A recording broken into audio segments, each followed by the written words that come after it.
Hi friends, welcome to SV channel. ఈరోజు ఇందిరమ్మ ఇల్లు application చేసిన వారి అప్లికేషన్ స్టేటస్ తెలుసుకోవడానికి కోసం ఈ వీడియో మీకు ఉపయోగపడుతుంది. ఇందిరమ్మ ఇల్లు అప్లికేషన్ చేసిన వాళ్ళ సంఖ్య సర్వే ప్రకారం దాదాపు 86 లక్షల మందికి పైగా అప్లికేషన్ చేశారనమాట. Let's go to the video friends. ముందుగా మనం గూగుల్లోకి వెళ్ళి ఇందిరమ్మ ఇల్లు అని సెర్చ్ చేయాలి.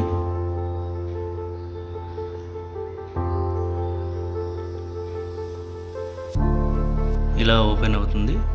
ఫస్ట్ ఇందిరమ్మ ఇల్లు అని ఉంది కదా, దానిపైన క్లిక్ చేయాలి. ఇలా హోమ్ పేజ్ ఓపెన్ అవుతుంది. మోర్లోకి వెళ్ళి అప్లికేషన్ సెర్చ్, ఇక్కడ సెర్చ్ బై అని ఉంది కదా, దానిపైన క్లిక్ చేస్తే మొబైల్ నెంబర్ కానీ, ఆధార్ కార్డ్ నెంబర్ కానీ, అప్లికేషన్ ఐడి ఉంటే దాంతో కానీ, రేషన్ కార్డ్ నెంబర్ ఉంటే దాంతో కానీ అప్లికేషన్ సెర్చ్ చేయొచ్చు. మొబైల్ నెంబర్ సెర్చ్ చేస్తున్నాను నేను. ఇక్కడ మొబైల్ నెంబర్ అనేది ఎంట్రీ చేయాలి.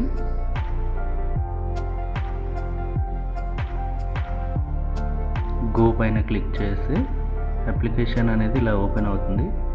ఒకవేళ కనుక మీరు అప్లికేషన్ చేయకపోతే ఈ విధంగా చూపిస్తుంది. మీరు ఎంపీడీఓ ఆఫీస్కి వెళ్ళి మళ్ళీ అప్లై చేయొచ్చు. ఇది అప్లికేషన్ చేయని వాళ్ళ గురించి. ఒకవేళ అప్లికేషన్ చేస్తే కనుక మళ్ళీ మొబైల్ నెంబర్లోకి వెళ్ళి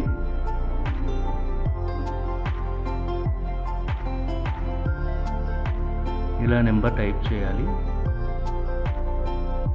గో పైన క్లిక్ చేస్తే ఈ విధంగా ఓపెన్ అవుతుంది అప్లికేషన్ అనేది. అప్లికెంట్ డీటెయిల్స్ ఇవి. ఇక్కడ ఫస్ట్ అప్లికేషన్ నెంబర్, డిస్టిక్ ఎక్కడ అనేది కూడా చూపిస్తుంది, village, ward number, Aadhaar number last 4 digits, surveyor name కూడా వస్తుంది. అప్లికెంట్ ఎవరైతే అప్లికెంట్ ఉన్నారో వాళ్ళ నేమ్, వాళ్ళ మండల్, వాళ్ళ mobile number last 4 digits, ration card number కూడా లాస్ట్ 4 డిజిట్స్, సర్వేయర్ నెంబర్ కూడా ఇక్కడ చూపిస్తుంది మొబైల్ నెంబరు. లిస్ట్ 2 అనేది ఈ అప్లికెంట్ది లిస్ట్ 2లో ఉందన్నమాట. రిమార్క్స్ వచ్చేసి ఇలా చూపిస్తుంది.